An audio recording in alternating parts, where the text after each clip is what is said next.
আসসালামু আলাইকুম। আজকে যে প্রোডাক্টটি রিভিউ করতে যাচ্ছি এটা আমার কাছে খুবই পছন্দের একটা প্রোডাক্ট এবং আই থিঙ্ক এটা আপনাদের জন্যও খুবই হেল্পফুল হবে। And the product is neck fan, অর্থাৎ গলায় লাগিয়ে আপনি একটা ফ্যান যেখানে ইচ্ছে নিয়ে যেতে পারবেন।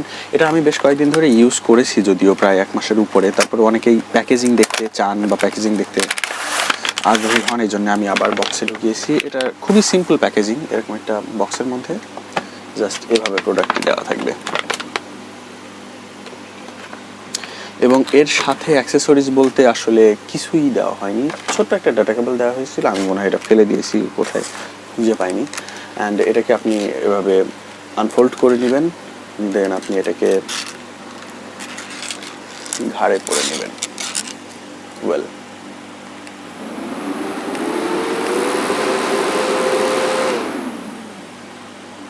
ওকে, আমি এটাকে সুইচ অন করছি, Pentium mode, normal mode, tornado mode. হ্যাঁ, এটার স্পিড কন্ট্রোল করতে পারবেন আপনি 3টা স্টেপে, অর্থাৎ এখানে একটা ছোট্ট বাটন আছে, আপনি একবার চাপ দিলে এটা সাধারণভাবে চলবে, দ্বিতীয়বার চাপ দিলে আরেকটু স্পিডে চলবে, তৃতীয়বার আরেকটু স্পিডে। এবার এটা কি ব্যাটারি দিয়ে চলে আমি সেটা আপনাদেরকে একটু দেখিয়ে দিই। এই ব্যাটারিগুলোর মডেল হচ্ছে 18650, অর্থাৎ পেন্সিল ব্যাটারির চেয়ে বড় সাইজ।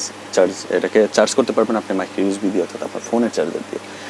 আর ব্যাটারি ব্যাকআপ সম্পর্কে যদি বলতে চাই, প্রকৃতপক্ষে দারাজ থেকে নেওয়া হয়েছিল এটা 550 টাকার মতো দিয়ে, এখন দাম হয়তো কমে গেছে। ওরা আমাকে কোনো ব্যাটারি পাঠায়নি, তো আমার বিষয়টা জিনিসটা জরুরি দরকার ছিল, তাই আমি ব্যাটারি কিনে নিয়েছি। 100 টাকার মতো নেয় ব্যাটারি কিনতে সেখান থেকে। তো এখানে আমি ব্যাকআপ প্রথম দিকে 2 ঘন্টার মতো পেতাম, তো এখন আমার মনে হয় যেন অ্যাভারেজ 1 ঘন্টা থেকে 1.5 ঘন্টার মতো পাই। তো আই থিঙ্ক যদি ভালো নতুন ব্যাটারি ইউজ করা যায়, এটা খুব বেশি ভালো ব্যাটারি না, ভালো ব্যাটারি ইউজ করলে হয়তো 2 ঘন্টা বা 3 ঘন্টার উপরে চার্জ ব্যাকআপ পাবেন। তবে এটাও নির্ভর করে যে আপনি কোন স্পিডে চালাচ্ছেন। নর্মাল স্পিডে চালালেই হয়ে যায়। ওয়েল, এটা ডিউরেবিলিটি নিয়ে যদি কথা বলি, এটা বেশ শক্তপোক্ত। আর আপনি এই ফ্যানের ব্লেডগুলো আপনি যে কোনোভাবে ঘোরাতে পারেন। এখানে এক একটাতে সম্ভবত 7টি করে ব্লেড আছে। হ্যাঁ, 7টি করে ব্লেড আছে, যার কারণে মোটামুটি বেশ ভালো বাতাস লাগে। আর আমার কাছে রেডের সাথে ব্ল্যাকের কম্বিনেশনটা জোস লেগেছে। এবার কথা বলবো যে এটা কাদের জন্য উপযোগী। It is a must have gadget for travellers. যারা ট্রাভেল করেন, খুব বেশি ট্রাভেল করেন, তাদের জন্য তো এটা আমার মনে হয় বেস্ট একটা জিনিস। অথবা যারা অফিস করেন, স্কুল কলেজে যান, সকালবেলা এটা কাঁধে রেখে আপনি যদি যাতায়াত করেন, তাহলে আপনার গরম তো লাগবেই না। আর এছাড়াও যারা হাঁটতে বের হন বাজার করার সময় বা অন্যান্য কাজে যখন বের হন, তারা কিন্তু এটা ব্যবহার করতে পারেন। আর চার্জ ব্যাকআপের ব্যাপারটা আসলে এরকম, যেমন আমি এটাকে যখন হাঁটতে বের হই বা বাজার করতে বের হই, আমার টিউশনে যেতে হয় আসলে, হাঁটতে যাই তখন এটা আমি কাঁধে লাগিয়ে নিয়ে যাই। যখনই রিক্সাতে উঠি তখন আবার এটা বন্ধ করে রেখে দিই। আবার যখন আমি বাসার মধ্যে চলে যাই তখন আবার এটাকে বন্ধ করে রেখে দিই। মানে সব সময় যে একটা না এটাকে ইউজ করতে হয় তা কিন্তু না। আর এই কারণে আমার দেখা যায় এটা প্রায় 2 দিনের মতো চার্জ ব্যাকআপ দেয়।